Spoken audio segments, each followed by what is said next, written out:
उसको कोई पूछता भी नहीं कोई, अब वो कुछ कर भी नहीं सकता। पर वृद्धस्तावत चिंता मग्न, सबकी चिंता उसी को होती।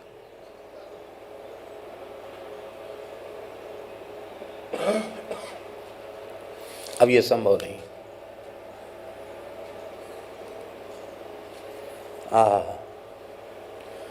अगर कहा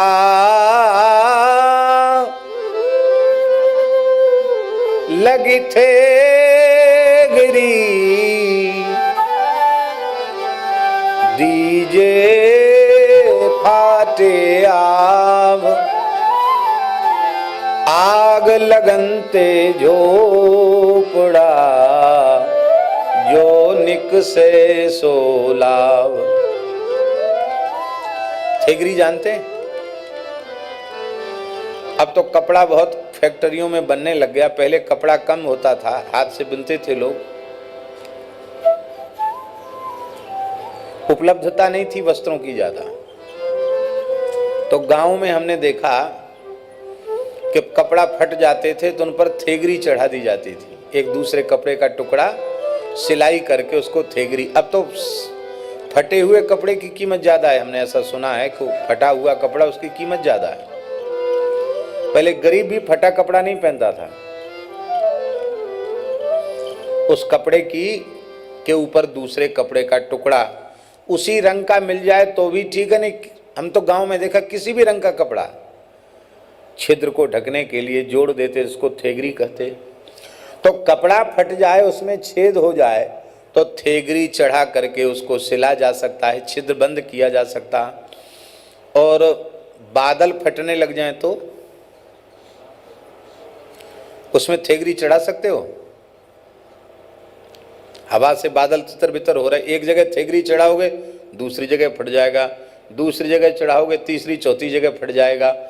आप चाहे जितना प्रयास करो बादलों में थेगरी नहीं चढ़ा सकते, क्योंकि आकाश अनंत है, बादल अनंत हैं। ऐसे ही मनुष्य के जीवन में समस्याओं का अंत नहीं है, अनंत समस्याएं हैं। एक दो कर्तव्य हैं, सैकड़ों कर्तव्य हैं, कहां तक पूरे करोगे? इसलिए जो हो जाए वो अच्छा और जो ना हो जाए वो और अच्छा, ऐसा सोच करके भजन हो सकता, नहीं तो भजन नहीं होगा। हो जाए तो अच्छा, नहीं हो जाए तो और अच्छा।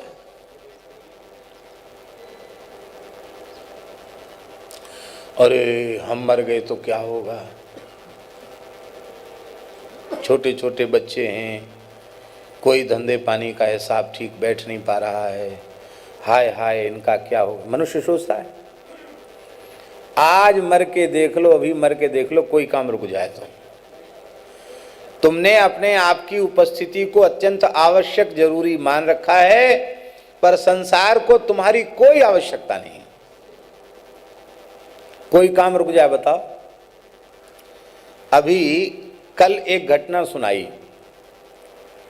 परम श्रद्धेय जगतगुरु श्री रामानंदाचार्य श्री स्वामी रामभद्राचार्य जी के कृपा पात्र हैं, सारी व्यवस्था वही संभालते हैं, श्री रामचंद्र दास जी। उन्होंने एक घटना सुनाई। जानकी नवमी अर्थात श्री वैशाख शुक्ल नवमी जानकी जी की प्राकट्य तिथि, जयंती जानकी नवमी। जानकी नवमी के एक दिन पहले, एक दिन पहले नहीं, उसी दिन जानकी नवमी वाले ही दिन सवेरे नाली में एक दिन की एक बच्ची पड़ी थी, एक दिन की बच्ची थी।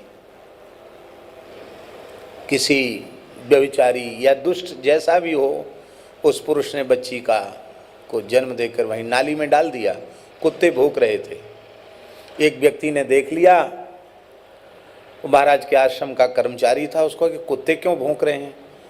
तो वो बच्ची जो थी वो नाली में तो गिर गई थी, पर नाली में पानी नहीं था, सूखी नाली थी, वो जीवित थी बच्ची। उसको हॉस्पिटल में ले जाया गया, ठीक हो गई। बहुत कोशिश की गई, किसकी बच्ची है पता नहीं लगा।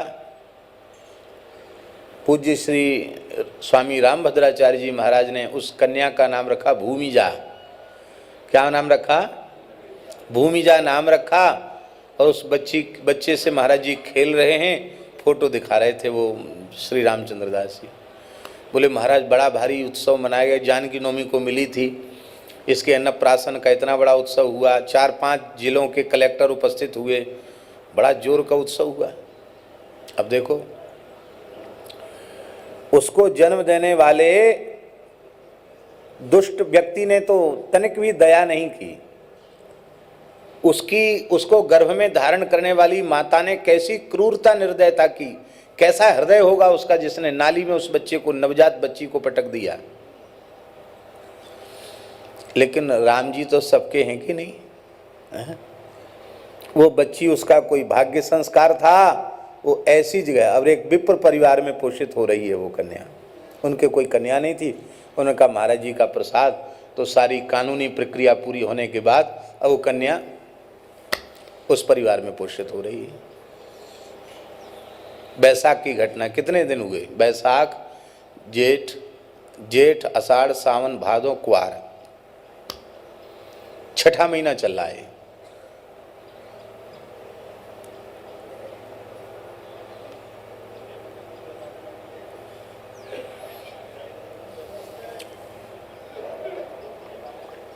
बचपन में ही जिनके माता पिता मर गए, 1 बीघा 1 बिस्वा भी खेती नहीं,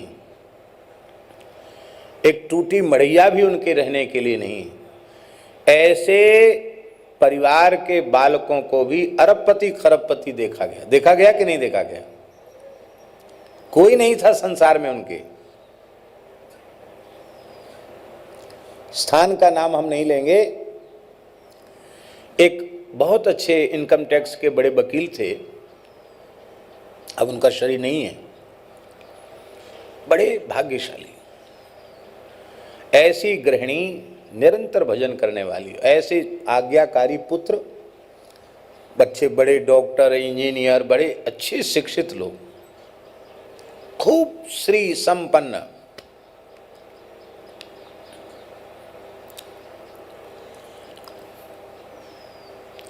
तो उस व्यक्ति ने, उन वकील साहब ने अपनी घटना सुनाई। उन्होंने कहा महाराज जी संसार का सबसे दुखिया व्यक्ति मैं था। क्यों?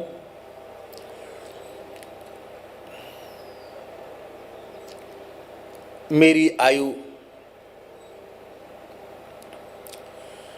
लगभग 1.5 साल की होगी और मेरे छोटे भाई की आयु 4 महीने की भी नहीं थी और मेरे पिता माता दोनों शांत हो गए।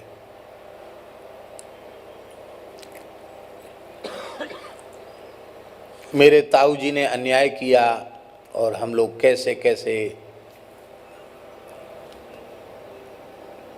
ऐसा समझो टुकड़ा खा करके कैसे भी हमने अपने प्राण बचाए। अनाथ की तरह बचपन में दोनों भाई डोले। खैर भगवान ने दया की, हम लोग पढ़ लिख गए आज। और इसके बाद मातृ पितृहीन होने से कुसंग में पड़ गए। हम बड़े थे, हम कुसंग में पड़ गए। पर इस वैश्य कन्या से मेरा ब्याह हो गया। ये भक्तिमती भजन करने वाली, इसने हमारे सारे व्यसन, जुआ शराब सब छुड़वा दिया, हमको भी भजन में लगा दिया। और अब स्थिति ये है कि घर में इतना आनंद है, घर में कोई सुपारी का भी व्यसन करने वाला नहीं। घर में ठाकुर सेवा, संत सेवा, अतिथि सत्कार सब हो रहा है। अब लो, जिन ताऊ जी ने अन्याय किया था उनका परिवार तो ऐसे ही रह गए जैसी आराम, और जिसका कुछ नहीं था उसको ठाकुर जी ने सब कुछ दे दिया। अब क्या करोगे? इसी को कहते स्त्रियः चरित्रम पुरुषस्य भाग्यम दैवो न जानाति कुतो मनुष्य। जीव का भाग्य तो उसके साथ है। इसलिए तुम अपने मन में यह भ्रम मत पालो कि हम हैं इसलिए दुनिया है, हम नहीं रहेंगे तो पता नहीं क्या होगा।